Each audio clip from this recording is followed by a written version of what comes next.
esdeveniment, això que és l'Assemblea Nacional Catalana, es va començar a parir al Baix Llobregat. I n'hem d'estar orgullosos, perquè probablement som una d'aquelles comarques on es juga de veritat el destí proper, el destí immediat de la nostra nació, del nostre poble. I ens ho juguem perquè senzillament és aquí on encara ens cal fer molta feina per convèncer a molts dels nostres conciutadans que els beneficis de tenir un estat propi ens beneficien absolutament a tots. Mireu, des que tot això va començar, quan vam començar aquesta feina pública de projecció de l'Assemblea, i d'això no fa pas massa temps, com molt bé ens ha recordat el Pere Palacios, vam fer la Conferència Nacional per l'Estat Propi, i això va ser el 30 d'abril de l'any passat, just 20 dies després que Barcelona fes la seva consulta i, per tant, es tanqués el procés de consultes, just 20 dies després es va fer la Conferència Nacional al Palau de Congressos de Barcelona, on es va exposar per primera vegada, es va presentar per primera vegada al públic un projecte que una colla de gent havíem començat a teixir, a treballar des de feia un any i mig. Exactament des del 13 de setembre de 2009, quan Arenys de Munt van fer la primera consulta. Allà ens vam trobar una colla de gent que havíem estat a l'Assemblea de Catalunya dels anys 70, que vam participar en la Marxa de la Llibertat de l'any 76. Allà és on vam aprendre un camí que aquest país ha de seguir, que és el camí de la unitat, el camí de treballar en positiu, de crear un projecte propi, i aquest camí, allò que vam aprendre ja fa molts anys, es va materialitzar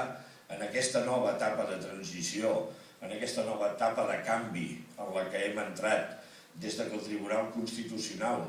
va trencar el pacte constitucional i ens va dir que no a l'Estatut. Ens va quedar molt clar que Espanya ens estava dient de forma evident que no ens volia com a catalans, que ens volia com a espanyols i ens volia sense la nostra llengua, sense la nostra cultura i sense la nostra identitat nacional. A partir d'aquesta sentència, les regles del joc han canviat, ens les han canviat, però a partir d'aquella sentència nosaltres hem sabut que calia marcar, que calia tenir un camí propi. Ens hi vam posar des de l'època de les consultes. Ja vam sortir al carrer quan es va deixar ben clar la sentència del Tribunal Constitucional, ens va deixar molt clar que ja no ens volien, i això va passar el 2010. Aquella manifestació del 10 de juliol del 2010 va ser la primera mostra que la immensa majoria del nostre país havia dit prou, que ja havíem fet prou per canviar Espanya, perquè sabíem que canviant Espanya probablement tindríem possibilitats de ser nosaltres mateixos. Això ens ho han negat, i les consultes primer, la Conferència Nacional després, va marcar l'inici d'aquesta etapa que tindrà una materialització molt clara aquest 11 de setembre. Falten ben pocs dies, falten 9 dies exactament, perquè la història d'aquest país canviï. Canviï d'una forma radical i contundent, però alhora d'una forma pacífica, unitària i democràtica. Aquestes són les regles de joc que proposa l'Assemblea Nacional.